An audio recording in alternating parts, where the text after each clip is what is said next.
Sí, doctor. Sí, doctor. Bueno, vamos a iniciar entonces. Vamos a ingresar a lo que es las patologías regionales. Habíamos visto cabeza, cuello. Hacemos siempre inspección, palpación, percusión, auscultación. Vamos a ingresar a semiología respiratoria. Lo mismo lo que hacemos, ¿no? Inspección, palpación, percusión y auscultación. Vamos a tomar en cuenta estas maniobras semiológicas. Vamos a ver la parte de los signos y síntomas importantes y luego entramos a lo que es el examen. Posteriormente vamos a ver patologías ya sea como neumonía, o sea, patologías que alteran al aparato respiratorio, ¿no? Vamos a ver derrame pleural y demás. Entonces vamos a dar inicio. Voy a apagar el video para que no haya mucha interferencia. Vamos a empezar con lo que es semiología respiratoria. Recuerden que el aparato respiratorio, yo creo que todos han llevado, hemos visto, yo sé que todos hemos visto en referencia al aparato respiratorio, pero no es más que mencionar que tenemos nosotros más o menos, en referencia a lo que es el aparato respiratorio, tenemos varios, si no son miles de alvéolos, que unidos unos tras otros podrían tener más o menos el tamaño de una cancha de tenis. Es grande, ¿no? Unos 70 metros cuadrados más o menos. Podría abarcar más o menos la superficie del intercambio gaseoso en referencia al alvéolo. También recordar que tenemos dos pulmones. El derecho tiene 3 lóbulos, el izquierdo tiene 2 lóbulos, ¿no? Cada pulmón se va a segmentar y va a hacer lo que se llama tener 10 segmentos en el pulmón derecho, entre 9 y 10 también en el izquierdo. Entonces es importante siempre recordar estos parámetros básicos.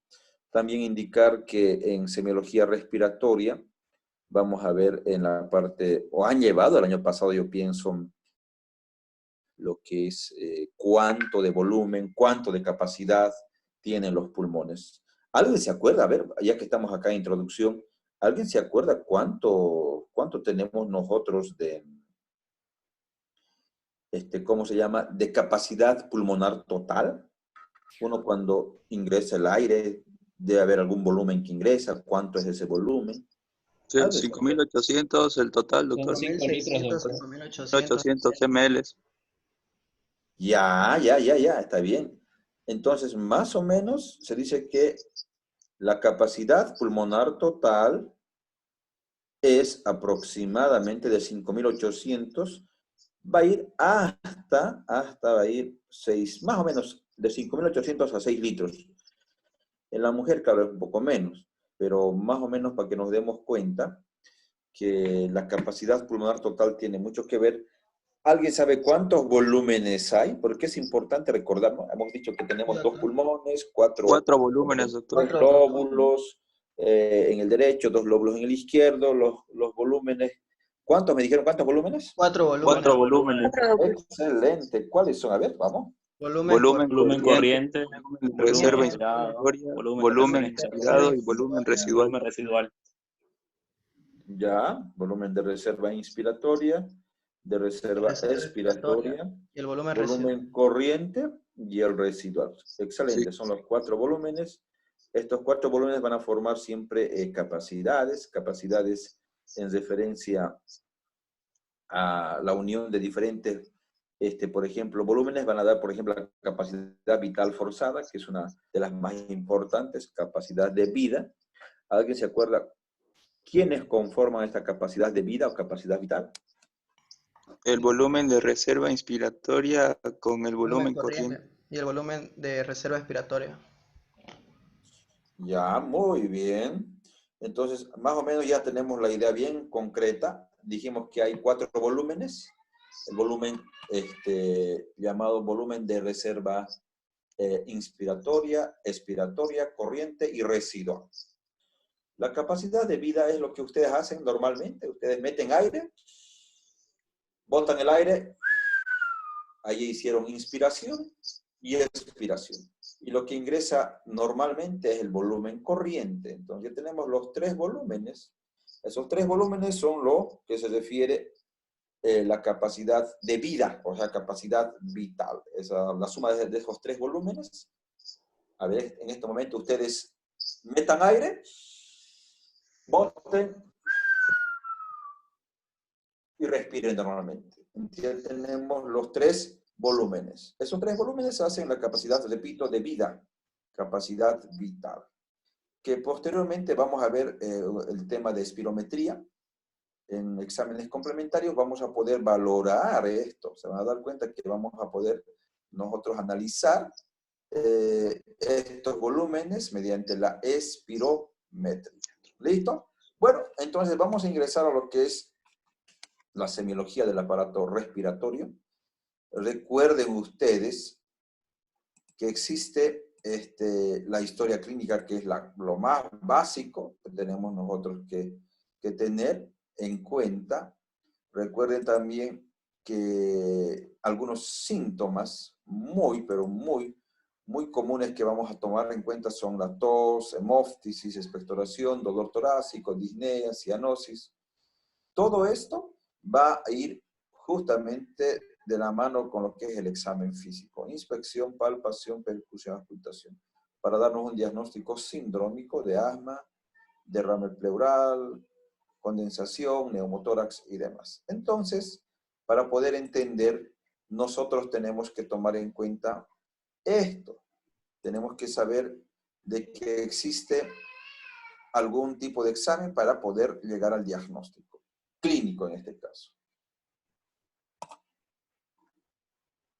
En la inspección lo que nosotros hacemos es siempre observar críticamente, sin prisa. Tenemos que tener detalle de lo que el paciente nos refiere, qué posición adopta, cómo se sienta, si está parado, si está echado.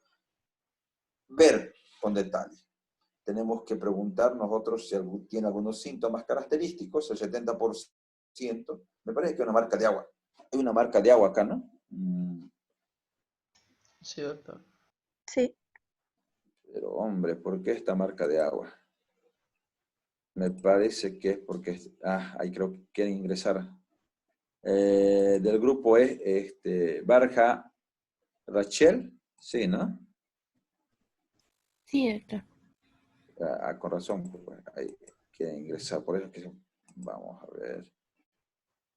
Bueno. Sigamos. El 70% dice, del diagnóstico que tú hagas está en realizar una verdadera historia clínica. No tengo, voy a dejar de compartir porque la marca de agua no me deja compartir. A ver, nuevamente. Ahora sí. Parece que ya. Bueno, ahora sí, creo que se borró la marca de agua. Bueno, entonces el 70% del diagnóstico está en realizar una verdadera historia clínica. Entre el 50 y el 70%, si tú haces una buena historia clínica, vas a llegar al diagnóstico. ¿Qué tenemos que buscar en el aparato respiratorio? Tos, esputo, hemóftisis, cianosis, dolor torácico, disneas y demás. La tos, por ejemplo, es un mecanismo de defensa. No es que yo voy a dar a un paciente, tiene tos, le daremos un jarabe para la tos. No. Lo que hacemos es buscar la causa que está originando esta tos. Puede ser que sea desde un resfrío, una gripe, un cuerpo extraño, puede ser una tuberculosis, neumonía, no sé. La idea es saber qué es lo que tiene, y eso es mediante la anamnesis. Siempre las preguntas clásicas que hacemos, qué, cómo, cuándo, dónde, por qué, con quién, ¿no? ¿Qué, cómo, cuándo, dónde, por qué? Siempre preguntamos eso. Y de acuerdo a nosotros vamos a poder analizar qué es lo que está pasando con este paciente. Si tiene o no tiene alguna patología de base. ¿Listo? La tos, repito, no es que se da un antitusivo. Si tiene el paciente tos, se busca la causa. ¿Qué es lo que tiene? ¿Por qué tiene esa tos? También el paciente puede venir acompañado de expectoración de tipo hemoftoica, puede ser de tipo mucopurulenta. Si es de tipo hemoftoica o hemóftisis, nosotros tenemos que siempre tomar en cuenta por qué tiene esta hemóftisis, por qué está botando sangre. Tendremos nosotros que preguntarnos, ¿no? Y lo que hacemos es, en este caso, lo que vamos a hacer nosotros es preguntar qué, cómo, cuándo, porque siempre las preguntas clásicas. En este paciente, si tiene hemóftisis, lo primero que yo preguntaré, o lo primero que yo sospecharé en Bolivia, estando en un país como el nuestro, en tuberculosis, lo primero descartaré. Claro, puede ser también una neumonía. Si es una persona mayor, puede ser un cáncer, una neoplasia pulmonar, puede ser. Bronquiectasias, tromboembolia pulmonar. Pueden ser muchas causas de hemóftisis. Entonces, la idea es saber interpretar esto. Si tiene el paciente hemóftisis, busquen la causa, no se queden así, sin saber qué es. Si es mucopurulento, una expectoración purulenta da a entender de que hay un proceso infeccioso. Puede ser una bronquitis, podría ser una neumonía que esté iniciando. Entonces, lo que tenemos que hacer es investigar, hacer un cultivo siempre en todo tipo de expectoración, es mejor hacer un cultivo.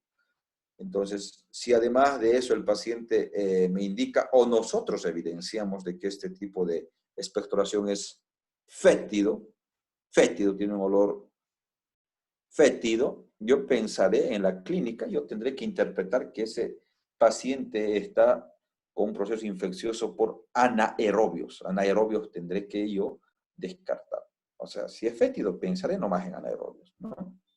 También es importante indicar que este tipo de expectoración es umbrosa, como ladrillo molido. Se puede dar en lo referente a una neumonía. Neumonía, por ejemplo, por estreptococos, sí, podría dar este tipo de expectoración, es umbrosa. Siempre pensemos en eso.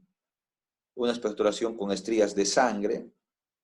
Pensemos también de tipo hemoftoica, este tipo. Esto es hemóftisis, pero esta es una expectoración hemoftoica. Pensemos igual en neoplasías, en cáncer, pensemos en tuberculosis y demás.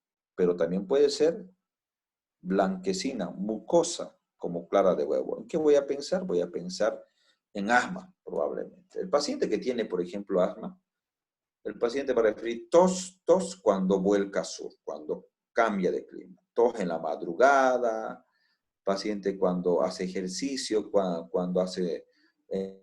ingresa al sur, el paciente empieza a tener síntomas respiratorios. Entonces, siempre pensemos nosotros en todo paciente que tiene ese tipo de expectoración o tos cuando cambia el clima, pensemos en asma. Ya hemos visto a Tiliev, ¿se acuerdan que habíamos nosotros tomado en cuenta el dolor torácico?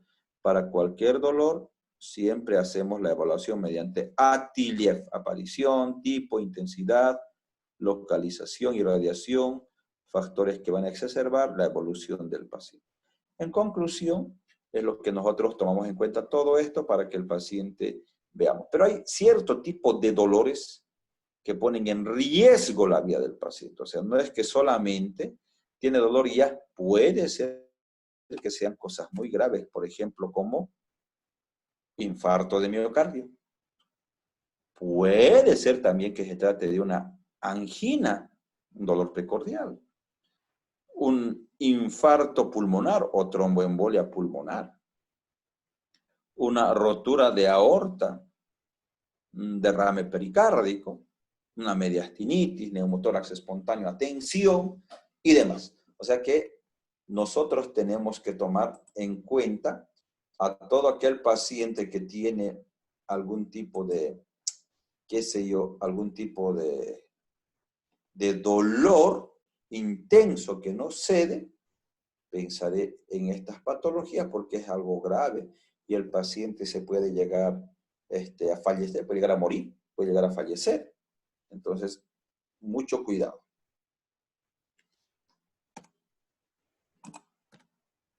Ahí está. Pero yo también puedo invertir la placa para ver si no tiene el signo de la copa de champán. ¿En qué se da este signo de la copa de champán? En pacientes que tienen derrame pericárdico, que están haciendo un taponamiento cardíaco. Otro síntoma es la disnea. ¿Qué es la disnea?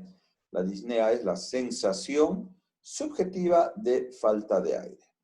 El paciente cuando refiere disnea, o es de origen cardíaco o es de origen pulmonar. Si es de origen pulmonar, el paciente probablemente va a referir acompañado de otros síntomas como tos de por ahí, si es un proceso infeccioso inflamatorio, fiebre.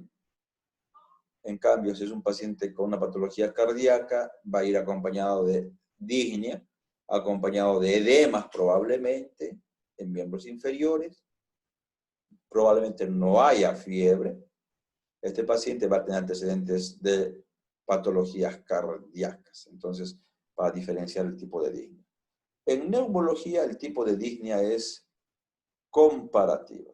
De acuerdo, por ejemplo, a la escala de la MRC, 0 grados no hay disnea, grado 1 disnea en una pendiente o una subida, una cuesta, el paciente refiere disnea. Grado 2, cuando el paciente camina junto a otro paciente de la misma edad y el que tiene disnea se va quedando. O sea, ponemos a caminar 2 personas, o sea, puede ser que vayas con un compañero o un amigo y ves que se va quedando uno de tus compañeros, entonces pensarás que ese paciente tiene disnea. En conclusión, yo creo que la disnea, grado 2, es cuando uno empieza a disminuir lo que es el ritmo de la caminata. Comparativamente lo hacemos con una persona de la misma edad y esta persona que tiene disnea se va a quedar. Grado 3, en terreno plano, llano, a 100 metros se cansa. Grado 4, de reposo. Esta es la disnea de origen pulmonar.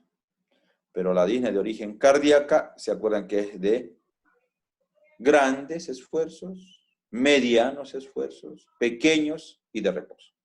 Va a diferenciar con la disnea de origen respiratorio. En el examen físico, recuerde que tenemos que hacer siempre inspección, palpación, percusión, auscultación. Así es la secuencia que seguimos. No podemos cambiar esta secuencia porque es lo que estamos aprendiendo en semiología, es la esencia de la semiología. Cuando volvamos a las clases, Dios mediante, a la parte práctica, ustedes van a realizar en un paciente lo que estamos diciendo. Pero mientras tanto se van a entrenar en sus casas. Ya les dijimos que van a hacer un video. Tienen que hacer un video en referencia al examen físico del tórax posterior, en referencia a esto. Esto es lo que van a hacer en el examen, en el video que van a hacer. Seguramente ya les dije que van a hacer en grupos de los grupos prácticos que tienen. De lunes hay probablemente 2 grupos, harán grupos de 5 personas. No les digo que se reúnan, pero les digo que sí, virtualmente pueden reunirse virtualmente y dar sus ideas y hacer sus trabajos. No se pueden reunir por el momento por el problema de la cuarentena, ¿no? Entonces, esto es lo que van a hacer: inspección, palpación, percusión y auscultación. Tenemos siempre que tomar en cuenta lo que son las líneas imaginarias para nosotros evidenciar si hay una lesión. Esta es la línea medio external, la paraesternal, la axilar, la clavícula, medio clavicular. También está en la parte posterior medio espinal, la escapular, axilar anterior, medio y posterior. Son líneas imaginarias para ubicar lesiones. En la inspección podemos tener 2 tipos de inspección: estática y dinámica. Estática es ver cómo está ese tórax, simplemente con la observación. Estática: ¿qué tipo de tórax? Si tiene o no tiene circulación colateral, si tiene lesiones térmicas, si tiene algún tipo de cicatrices, si tiene este paciente ginecomastia, etcétera, etcétera. Lo hacemos siempre respetando el pudor del paciente, más aún si es una dama. Se puede colocar un paño para poder respetar su pudor. Buena iluminación. En la inspección estática podemos ver el tipo de tórax. Puede ser como un tonel, o como un turril, o como un barril. A esto se llama tórax en tonel, llamado también tórax enfisematoso. En pacientes que tienen el hábito tabáquico, por ejemplo, pueden dar en el enfisema pulmonar. Un tórax llamado también en pecho de paloma, o tórax en quilla, o pectus carinatum. Eso es congénito, de nacimiento, ¿no? Pectus carinatum, pectus excavatum en zapatero, en raquitismo también se puede dar, o puede ser del nacimiento, ¿no? Congénito. Un tórax sifótico, en las personas adultas generalmente tienen tendencia a hacer la sifosis, incrementan esta curvatura, escoliosis, desviación lateral de lo que es la columna vertebral. Igual puede ser de forma congénita o traumática también, ¿no? También tenemos que observar si no hay circulación colateral, como en este caso, miren, más de cerca, se puede evidenciar que existe circulación colateral. Esto se da generalmente en pacientes que tienen un cáncer de pulmón. Por una masa se puede evidenciar este tipo de circulación colateral cuando existe lo que es, bueno, lo que existe circulación colateral por una masa, ¿no? Una masa en el pulmón. Ahí está la radiografía del mismo paciente. Se puede evidenciar, acá yo puedo evidenciar muy bien, una masa más o menos, yo calculo, de unos 8 a 10 centímetros de diámetro, grande la masa, ¿no? Cuando es menos de 3 centímetros, hablamos de nódulo. Este fue un cáncer llamado adenocarcinoma. Paciente tabaquista que fumaba más de una cajetilla, más de 8 años, miren, llegó a producir un cáncer de pulmón.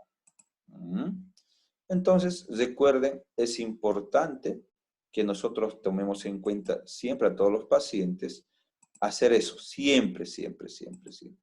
Preguntar los hábitos, qué tiene, qué molestias tiene, qué le duele, qué le molesta y demás.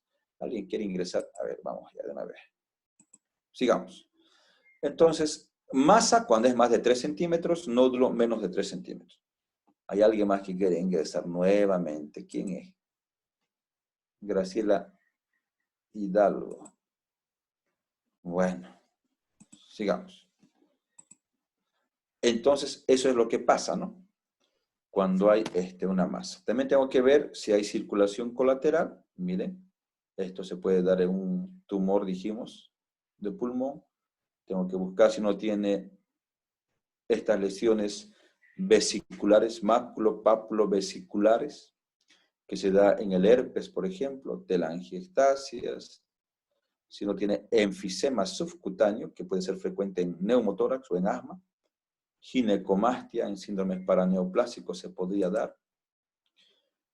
La cianosis puede ser central o periférica. No es propio de las patologías respiratorias, pero en patologías que causan insuficiencia respiratoria podría llegar a tener el paciente cianosis periférica o central.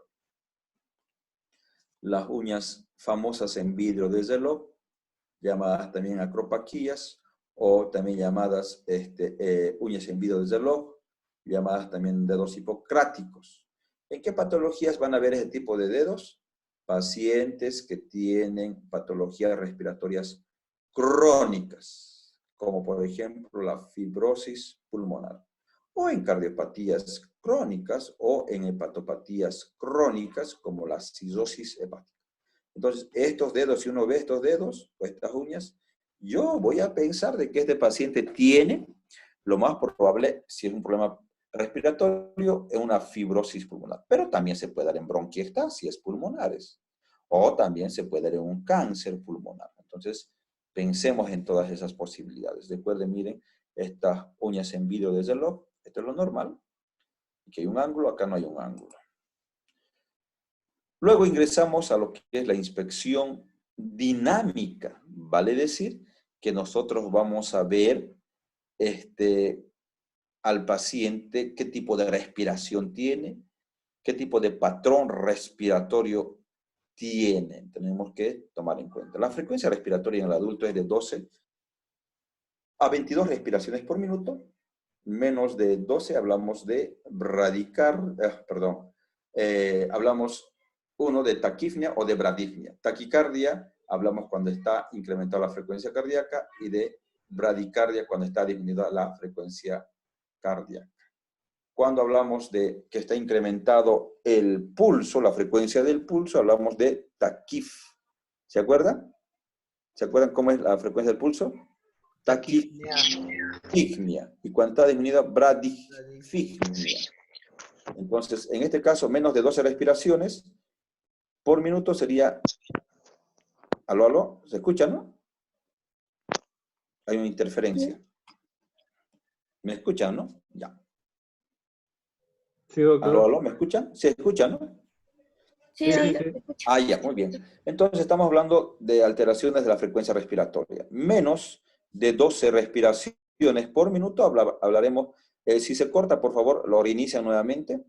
Si es que está menos de 12 respiraciones por minuto, hablamos de que está disminuido. Hay una patología, seguramente.